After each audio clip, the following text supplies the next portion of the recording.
खट्टा खाने वाली चुड़ैल।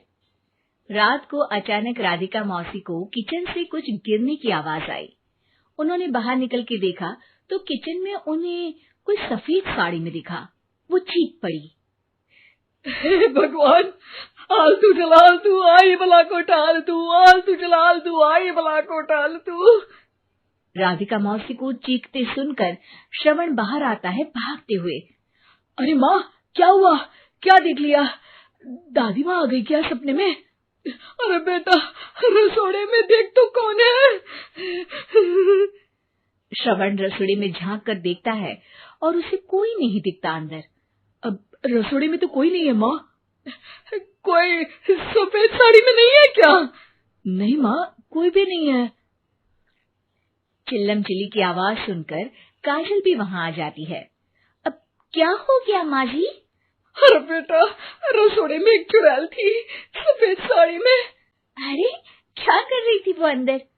अरे बताया नहीं, कल आएगी ना तो पूछ लूंगी। चुड़ैल जी, आपका क्या प्लान है? माँ जी, रात बहुत हो गई है, आपने कोई बुरा सपना देखा होगा, चलिए सो जाइए। राधिका मौसी सोने तो चली जाती है, पर उनको रात भर नींद ही नहीं आती। वो कुछ भी उलझुल बातें सोचने लगती है। कहीं चुड़ैल की वजह से तो घर में टेंशन नहीं हो रहा, कहीं उसी की वजह से तो वो दादी नहीं बन पा रही। सुबह जब राधिका मौसी रसोड़े में छानबीन करती है तो पाती है कि नींबू का अचार गायब है। चुड़ैल नींबू का अचार ले गई? मुझे तो ठीक नहीं लग रहा कुछ। चुड़ैल को भी पता है कि जिंदगी का असली मजा तो खट्टे में ही है। राधिका मौसी झट से श्रवण को फोन कर देती है। बेटा, मुझे समस्या समझ में आ गई है, हमें एक तांत्रिक की जरूरत है। अरे क्या बोल रही हो माँ, तांत्रिक की क्या जरूरत है? आप पूजा पाठ तो कर ही रही हो ना। आलतू जलालतू मंत्र सारे फालतू जैसे कुछ मंत्र पढ़ो, चली जाएगी अपने आप चुड़ैल। अरे नहीं बेटा, कभी चुड़ैल को कम नहीं समझते। अरे तुझे पता भी नहीं चलेगा कि कभी वो छल करके काजल की जगह घर की बहू खुद बन जाएगी। क्या माँ, कुछ भी बोल रही हो? कहाँ काजल और कहाँ चुड़ैल? वैसे एक बात बताओ, काजल को अगर गाने के लिए बोल देना तो चुड़ैल काजल की आवाज सुनकर घर तो क्या धरती लोग छोड़कर चली जाएगी। तुम ना पढ़े लिखे बच्चे हर चीज को मजाक समझते हो।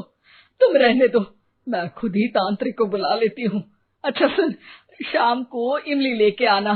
क्या है कि चटनी खाए बहुत दिन हो गए है ना? नहीं माँ, इमली तांत्रिक से ही मंगवा लो ना, आटा वगैरह भी उसी से पिसवा लेना। देखो मुझे काम करना है। श्रवण रात को कई तरह की सब्जियों के साथ माँ के कहने पे चटनी के लिए इमली भी ले आया था, लेकिन राधिका मौसी के दिमाग में अलग ही फिल्म चल रही थी। उन्हें अब सिर्फ शक ही नहीं यकीन होने लगा था कि शायद चुड़ैल ने श्रवण पर अपना जाल बिछा दिया था, जिस वजह से श्रवण उनकी बात ही नहीं मान रहा था। पर कोई नहीं, आने वाली रात में राधिका मौसी खुद तैयार हो गई चुड़ैल को पकड़ने के लिए। रुद्राक्ष की माला, तुलसी का पत्ता, हनुमान चालीसा सब हाथ के पास ही था, बस चुड़ैल का इंतजार था। और जैसा राधिका मौसी ने सोचा था वैसा ही हुआ। वो चुड़ैल उस रात भी आई, पर वो राधिका मौसी से तेज निकली और राधिका मौसी के उससे पकड़ने के पहले ही वो भाग खड़ी हुई। जरूर बहू पे साया है उस चुड़ैल का, तभी तो श्रवण के कमरे में गई है। और अगली सुबह राधिका मौसी पिछली रात हुए हमले में किन चीजों का नुकसान हुआ उसका हिसाब लगा रही थी। उनके खेमे से एक आम के अचार की शीशी भी गायब हो चुकी थी और वो इमली भी जो कल श्रवण लेकर आया था। राधिका मौसी इस बारे में सोच ही रही थी कि श्रवण जल्दी से रसोड़े में आकर दवाइयों की पोटली ढूंढने लगता है। अरे बेटा, क्या हो गया? अब माँ, वो काजल की तबीयत खराब है, बहुत घबराहट हो रही है उसे। हे भगवान, मैंने पहले ही कहा था कि तांत्रिक को बुला लेते हैं, पर नहीं, अब देखो उस चुड़ैल ने काजल को अपने वश में करना शुरू भी कर दिया है। हालांकि श्रवण भूतों में विश्वास नहीं करता था, पर अब वो भी डर जाता है और राजी हो जाता है एक तांत्रिक को बुलाने के लिए। कुछ ही घंटों में तांत्रिक आ जाते हैं और राधिका मौसी तांत्रिक जी को सब बता देती है। घोर संकट, घनघोर संकट, चुड़ैल को मारू जोर चाकट, ओम भट स्वाहा खटखा के आहा। अरे ये क्या मंत्र है? मेरे खुद के ओरिजिनल मंत्र है, कल रात को ही लिखे हैं, अच्छे लगे तो दाद चाहूंगा। एक और मंत्र सुनो। अर्ज किया है आब्राकडाब्रा, दिल्ली बम्बई आगरा, चंदा मामा सोवरले सुरन मामू जारा। ये मंत्र है? अरे कोई 40 वालीसा पढ़ो ना। वक्त कम है, 40 नहीं पड़ेंगे, 20-25 में काम चलाना पड़ेगा। अलग निरंजन जाके लंदन, मुफ्त का मंजान घिस मेरे नंदन। अरे जल्दी करो तांत्रिक जी, जल्दी करो। तांत्रिक अपने उल झलूल मंत्र पढ़ने लगता है। श्रवण को तांत्रिक पे शक होता है। वो अपने एक डॉक्टर दोस्त को कॉल कर देता है ताकि कोई अनहोनी हो तो इमरजेंसी में चीजें मैनेज हो जाए। तांत्रिक धुनी रमाता है, जिसकी वजह से कमरे में काफी धुआं हो जाता है और जिसकी वजह से बहू की घबराहट बढ़ जाती है। अब भागेगी चुड़ैल। हाँ। बहू खांसते हुए धुएं से बचने के लिए बाहर चली जाती है। अरे भाग रही है, भाग रही है। पीछे पीछे श्रवण भी जाता है। बहू एक सोफे पर बैठ जाती है। तभी डॉक्टर दोस्त आ जाते हैं और श्रवण को पानी लाने के लिए कहते हैं। थोड़े चेकअप के बाद डॉक्टर कहते हैं, मेरे हिसाब से जाप का काम पूरा हो गया है। क्या मतलब? अरे कुछ भी नहीं माँ, कोई चुड़ैल नहीं है, खुशखबरी है, अब दादी बनने वाली है। मगर वो सब अचार के डब्बे। श्रवण दोनों अचार के डब्बे अपनी माँ को दिखाता है, जो कि उनके बिस्तर के नीचे छुपे हुए थे। आपने सही बोला था माँ, वो चुड़ैल काजल ही थी जो खट्टा खा रही थी। हमें कल ही पता चला, पर हमने आपको ये तांत्रिक वाला काम करने दिया ताकि आपको भरोसा हो जाए कि भूत वगैरह कुछ होता ही नहीं। अच्छा अच्छा, ये तो बड़ी खुशी की बात है, पर बेटा मुझे एक झाड़ू तो ला दे। क्यों माँ? ये तांत्रिक का भूत उतारती हूँ मैं। अब तांत्रिक राधा मौसी के डर से घर से भाग निकलता है और राधा मौसी उसके पीछे भागती है। अरे संकट ये घनघोर है, तांत्रिक मुआ चोर है। अमर रोज दफ्तर से अपने घर आते हैं।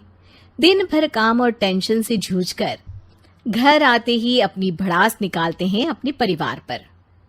बस आज काम जल्दी खत्म हो गया, अब आराम से जाकर मैच देखूंगा। निकल जाता हूँ इससे पहले कि बॉस की नजर में आ जाऊं।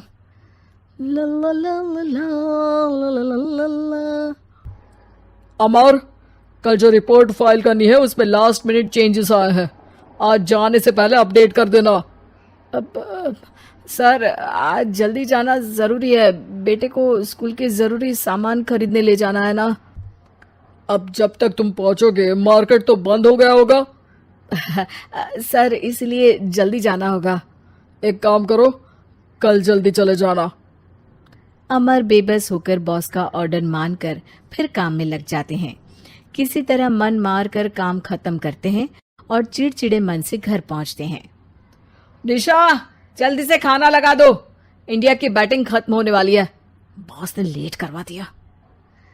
अरे इतनी देर से आए हो, थोड़ी देर बात तो कर लो। अरे सुनो, हटो यहाँ से, पापा को टीवी देखने दो। पता है ऑफिस में कितना काम रहता है, कितना काम करके आया हूँ मैं। तो मैं भी तो ट्यूशन जाकर आया हूँ। अब हाँ जाओ, जाके फिर होमवर्क कर लो, कल स्कूल भी जाना है ना। तो मैं उठ जाऊंगा, लेट नहीं करूंगा, अभी मेरा शो चल रहा है, मुझे देखना है। अरे समझ नहीं आ रही बात, एक बार में एक थप्पड़ दे के समझाओ क्या। रिमोट दे और सोने जा।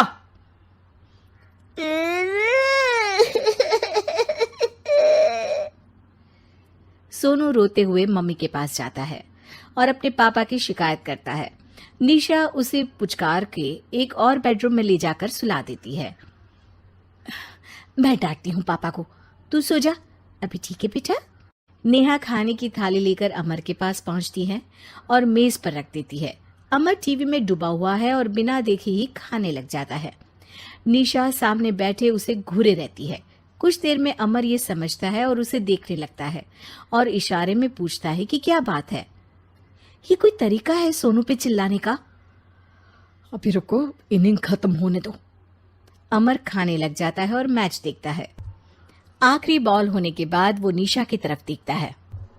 अरे निशा, पानी दे दो जरा। निशा थाली के बाजू में रखे ग्लास पर इशारा करती है। अमर उठा के पानी पीता है। अब बोलो। बच्चा है सोनू, एक बार तो मिलते हो दिन भर में रात को, और फिर वो अपने पापा की डांट सुन के सो जाए। अरे बच्चा है तो बात सुननी चाहिए ना उसे मेरी। जवाब दे रहा था। अरे दिन भर के बाद आया हूं, इतना काम किया, बॉस के नखरे झेले, और घर आओ तो बेटा बहस करे। और सारी भड़ास घर आकर घर वालों पर निकालो। अरे तुम क्या बोल रही हो मुझसे ऐसे? तुम भी तो सारा दिन साथ रहती हो, डांटती भी तो हो उसे। बता रहा था वो मुझसे, अभी कुछ दिन पहले ही डांटा था ना तुमने। हाँ, मुझे अभी सोने के पहले बता रहा था। देखो अभी झगड़ा मत करो, मुझे आराम करना है, टीवी देखने दो। अरे तो उसको भी तो दिन भर पढ़ाई के बाद देखना होता है ना टीवी, आराम करने के लिए। कोई जरूरत नहीं है, छोटा है अभी, आदत बिगड़ जाएगी। और तुम उसकी वकालत करना ना बंद कर दो। चलो अभी सेकंड इनिंग्स चालू होने वाली है, गुड नाइट। अमर फिर से टीवी देखने लगता है और निशा उसे। कुछ सेकंड्स में वो उठ के जाने लगती है। दरवाजे तक पहुंची होती है कि अमर कहता है, अरे सुनो तो, चाय बना देना 1 कप। नहीं। निशा दरवाजा पीट के चली जाती है और अमर देखता रह जाता है। अगली सुबह निशा किचन में सोनू का टिफिन पैक करके उसे देती है। सोनू नाश्ता कर रहा है। अमर पीछे से तैयार होकर आता है और खाली चाय का कप टेबल पर रखता है। अमर, उसे वहां मत रखो, अभी साफ की है, दाग लग जाएंगे। अरे क्या हुआ है तुमको? रोज तो यहीं रखते हैं। पर आज से नहीं रखना है, चलो उठा के सिंक पे रखो। अमर उसे उठा के सिंक में रखने जाता है, तभी निशा कहती है, अरे अरे धो के। सोनू हंस देता है। अमर उन दोनों को देखता है और कप धो के वहां से चला जाता है। निशा सोनू को देखती है और आंख मार देती है। चलो अब हंसना बंद, स्कूल जाओ और ध्यान देना, सब पूछूंगी दिन में। सोनू मुंह बना लेता है। सब अपना दिन बिताकर रात में फिर एक साथ आते हैं। आज अमर घर जल्दी पहुंच गया है और टीवी के सामने पसार के बैठ जाता है। पीछे से दरवाजा खुलने की आवाज आती है। खिलखिलाते हुए सोनू अंदर आता है, सीधे टीवी रूम के अंदर, और अमर को बैठा देख चौंक जाता है। पीछे से कमरे में निशा भी आती है। सोनू, हाथ पैर धो के कपड़े बदल लो, चलो जाओ। सोनू कमरे से बाहर चला जाता है। अरे निशा, जरा 1 कप चाय। क्या हर वक्त चाय? नहीं है दूध घर में। अरे दूसरी बार ही तो मांग रहा हूं ना। दूध वाले को बोला था दूध एक्स्ट्रा 1 लीटर लेकर आना, वो 1 लीटर कम लेकर आया। आज तुमको चाय नहीं मिलेगी, खीर बना दी है पूरे दूध की। अरे दूध वाले की गलती के लिए मुझ पर क्यों चिढ़ रही हो? मैंने क्या किया? तुम भी तो यही करते हो ना। ऑफिस में किसी की गलती हो तो घर आके चीखते हो। चाय पीनी है तो दूध लाना पड़ेगा नीचे से। अरे पर तुम नीचे से ही आई ना। मैं भूल गई, तुम भी तो नीचे से आए। निशा कमरे से बाहर जाती है और सोनू अंदर आता है। वो अमर को देखता है, फिर कुछ बोलता नहीं है। अरे क्या हुआ सोनू? मेरा टीवी देखने का टाइम है अभी। आज रात को देख लेना। देखो आप ना परेशान मत करो, आज ऐसे ही टीचर से डांट सुन ली है, अब आपकी नहीं सुनने वाला। अच्छा, क्यों डांटा टीचर ने? क्योंकि मेरा प्रोजेक्ट इनकम्प्लीट था, आपने सामान ला के नहीं दिया और आपकी वजह से सब हंसने लगे मेरे पे। अब आप जाओ। सोनू टेबल पे रखा रिमोट उठाता है और चैनल बदल के बैठ जाता है। अरे ये क्या तरीका है बात करने का? तो आपसे ही तो सीखा है, बाहर का गुस्सा घर पे निकाल दो। अमर उठ के दूध लेने चला जाता है। कुछ देर में लौट के वो चुपके से निशा और सोनू को टीवी देखते हुए देखता है और किचन में चला जाता है। 3 कप चाय बनाकर वो टीवी कमरे में पहुंचता है। आज मेरे हाथ की चाय पी लो। इस बदले बर्ताव को देख के निशा और सोनू चौंक जाते हैं। अपना कप उठाकर चाय पीने लगता है। अमर एक बैग निकाल के सोनू की तरफ बढ़ाता है। इसमें क्या है? प्रोजेक्ट का सामान और गिफ्ट। लगता है पापा दूध लेने गए और गुस्सा छोड़ के आ गए। कैसी है सोनू के पापा के हाथ की चाय? स्वीट स्वीट, बिल्कुल मम्मी की तरह। और पापा की तरह नहीं? पापा की तरह कड़क है। सॉरी बेटा, अब समझ गया कि ऑफिस में कुछ भी हो उसे ऑफिस तक ही रखूंगा, प्रॉमिस। निशा और सोनू को गले लगा लेता है और उस दिन के बाद कभी घर की चिंता दफ्तर में नहीं गई और ना दफ्तर का टेंशन घर में आया।